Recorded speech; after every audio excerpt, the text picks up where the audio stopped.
السلام علیکم ورحمۃ اللہ وبرکاتہ۔ محترم خواتین و حضرات، حکیم محمد ضیاء آپ کی خدمت میں حاضر ہوں۔ آج ایک دوست نے ایک سوال بھیجا، اس سوال کا جواب دینے کے لیے میں آپ کی خدمت میں حاضر ہوں، اور آپ کے اکثر سوالات رہ جاتے ہیں میری مصروفیت کی وجہ سے۔ جو چیزیں اہم سمجھتا ہوں میں انشاءاللہ اس کا جواب دیتا ہوں۔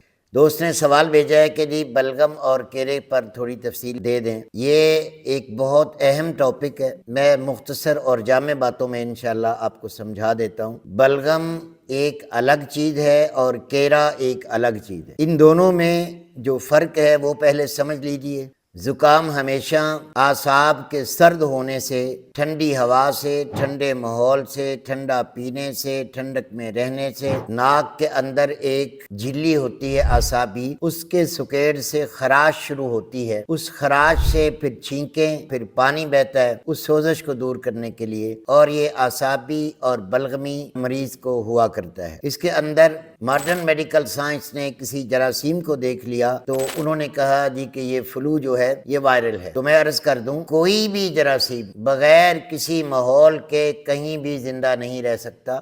ہر ایک زندگی کے لیے اللہ نے ایک ماحول بنایا ہوتا ہے۔ میں انکار نہیں کرتا کہ یہ چیز جراثیم سے نہیں ہوتی، لیکن اس جہالت کو میں دور کروں گا کہ پہلے ماحول بنتا ہے پھر جراثیم آتا ہے۔ وہ جراثیم اڑ کر آ جائے، وہ جراثیم اندر سے پیدا ہو جائے، دونوں صورتیں آ سکتی ہیں۔ جیسا کہ مثال دے رہا ہوں، آپ کہیں بھی پانی کھڑا کر دیں، پہلے دن وہ پانی صاف ہوگا، دوسرے دن اور کیفیت، تیسرے دن اور، چوتھے دن اور، آہستہ آہستہ پانی کی رنگت بدلے گی، ماحول بنے گا، پھر اس کے اندر کیڑے بن جائیں گے۔ یہی وجہ ہے، اور اسی طرح کی ہزاروں مثالیں آپ اپنے دماغ میں لا کر اس مسئلے کو سمجھ سکتے ہیں۔ جراثیمی تھیوری چند 100 سال سے یا 150 سال سے آئی ہے، اور گرمی، سردی، خشکی، تری کی تھیوری ہزاروں سالوں سے چلی آ رہی ہے، اور یہ حق پر مبنی ہے۔ یہی وجہ ہے کہ فلو جو ہے وہ سردی میں زیادہ ہوتا ہے، گرمی میں کم۔ کیوں کہ سردی میں اس جراثیم کو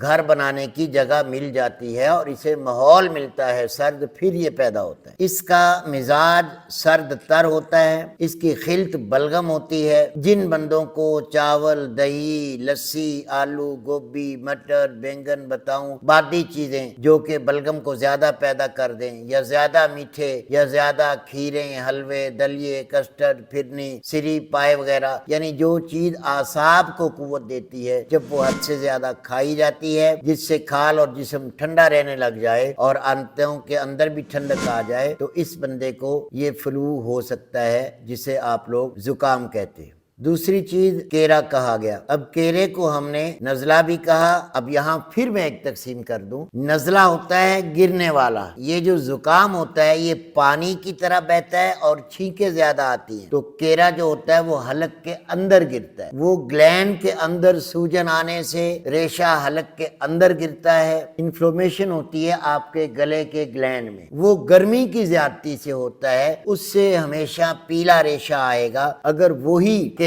جب بڑھ جاتا ہے، جب نزلے کی شکل اختیار کر لیتا ہے، تو ناک سے بھی ریشہ پیلا آنے لگ جاتا ہے، جبکہ فلو اور زکام میں کبھی بھی پیلا ریشہ نہیں آتا۔ اور جو کیرا یا نزلہ ہوتا ہے اس میں گرمی کی شدت ہوتی ہے، اس میں پیشاب بھی پیلا ہوتا ہے اور جسم میں حرارت بھی پوری طرح بڑی ہوتی ہے۔ فلو اور زکام میں جسم بھی ٹھنڈا ہوتا ہے، پیشاب بھی سفید آتا ہے، نیند بھی زیادہ آتی ہے، آنکھیں بھی سرخ ہو جاتی ہیں، بعض دفعہ آنکھوں سے بھی پانی چل جاتا ہے۔ تو یہ دو الگ الگ امراض ہیں، الگ الگ علامت ہیں۔ کیرا اور جو نزلہ ہے یہ گرمی کی علامت ہے، اور زکام اور فلو جو ہے یہ سردی کی علامت ہے۔ اس لیے سردی میں ہی یہ بلغمی کھانسی اور یہ زکام اور یہ فلو اور یہ چھینکیں اس لیے آتی ہیں، ایک تو انوائرمنٹ میں گرمی کم ہوتی ہے، دوسرا ماحول میں بھی گرمی کم ہو جاتی ہے، اس وجہ سے یہ نزلہ، زکام اور کیرے کی جو تفریق ہے یہ میں نے آپ کے علم کے لیے ایک دوست کے سوال پر مختصر بتایا ہے۔ کبھی انشاءاللہ وقت ملا تو اس کی تفصیل دوں گا کہ یہ سٹارٹ کیسے ہوتا ہے۔ بیسک باتیں جو تھی وہ میں نے آپ سے کر دی ہیں۔ امید کرتا ہوں جس دوست نے یہ سوال کیا ہے اس کے سوال کا جواب میں دے پایا ہوں۔ السلام علیکم ورحمۃ اللہ وبرکاتہ۔